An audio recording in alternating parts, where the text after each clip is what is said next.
And perhaps the dominant domestic issue of our times is, what do we do about these enormous deficits? I respect the president. I respect the presidency, and I think he knows that. But the fact of it is, every estimate by this administration about the size of the deficit has been off by billions and billions of dollars. As a matter of fact, over 4 years, they've missed the mark by nearly $600 billion. We were told we would have a balanced budget in 1983. It was $200 billion deficit instead. And now we have a major question facing the American people as to whether we will deal with this deficit and get it down for the sake of a healthy recovery. Virtually every economic analysis that I've heard of, including the distinguished Congressional Budget Office, which is respected by, I think, almost everyone, says that even with historically high levels of economic growth, we will suffer a $263 billion deficit. In other words, it doesn't converge, as the president suggests. It gets larger even with growth. What that means is that we will continue to have devastating problems with foreign trade. This is the worst trade year in American history, by far. Our rural and farm friends will have continued devastation. Real interest rates, the real cost of interest, will remain very, very high.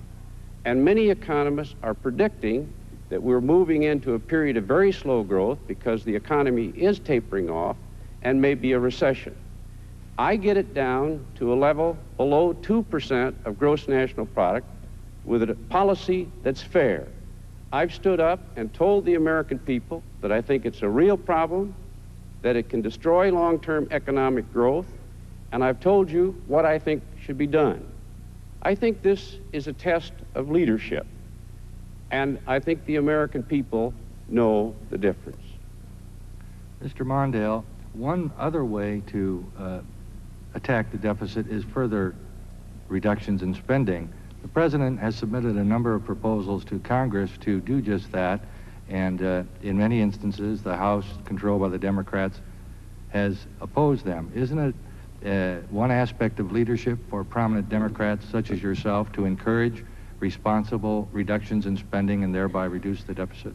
Absolutely, and I have proposed over $100 billion in cuts in federal spending over 4 years, but I am not going to cut it out of Social Security and Medicare and student assistance and things that people need.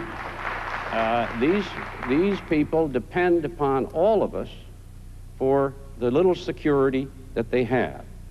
And I'm not going to do it that way. The rate of defense spending increase can be slowed. Certainly we can find a coffee pot that costs something less than $7,000. And there are other ways of squeezing this budget without constantly picking on our senior citizens and the most vulnerable in American life. And that's why the Congress, including the Republicans, have not gone along with the president's recommendations. I would like to ask the audience, please, to refrain from applauding either side. It just takes away from the time for your candidates. And now it is time for the rebuttal. Mr. President, 1 minute for rebuttal.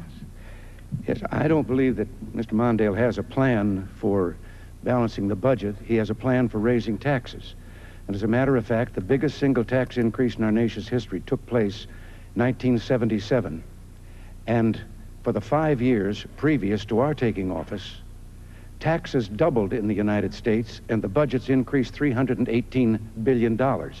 So there is no ratio between taxing and balancing a budget.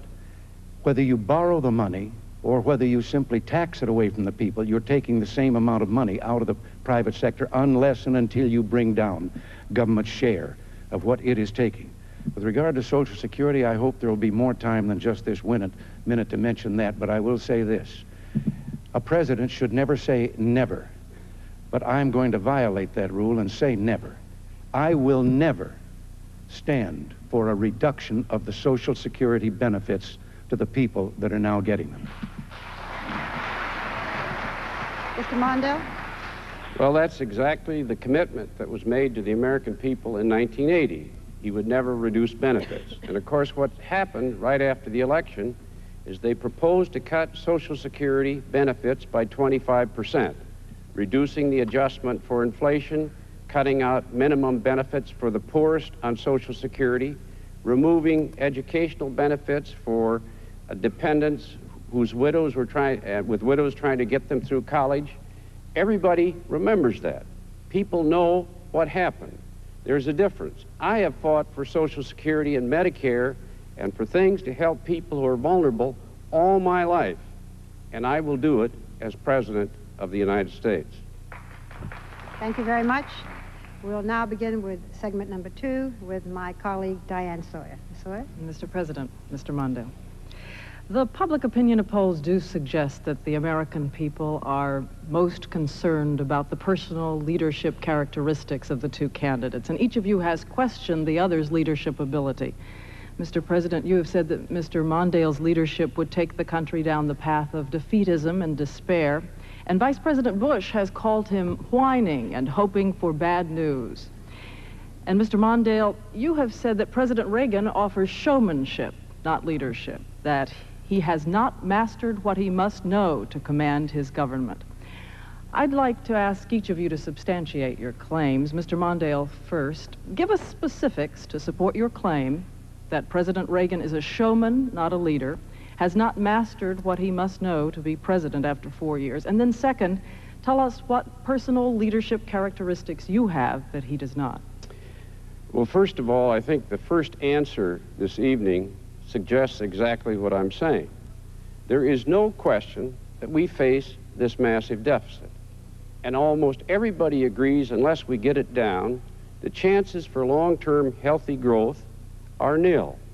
And it's also unfair to dump these tremendous bills on our children. The president says it will disappear overnight because of some reason. No one else believes that's the case.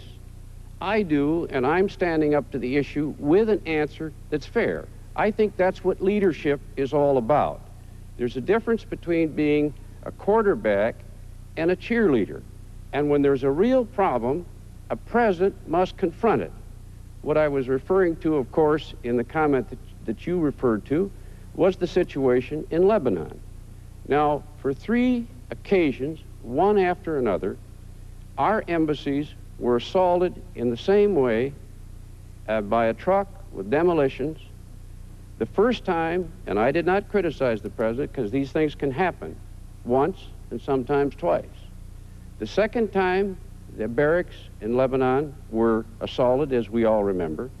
There was 2 or 3 commission reports, recommendations by the CIA, the State Department, and the others. And the third time, there was even a warning from the terrorists themselves. Now, I believe that a president must command that White House and those who work for him. It's the toughest job on earth. And you must master the facts and insist that things that must be done are done. I believe that the way in which I will approach the presidency is what's needed, because all my life that has been the way in which I have sought to lead. And that's why in this campaign I'm telling you exactly what I want to do. I am answering your questions.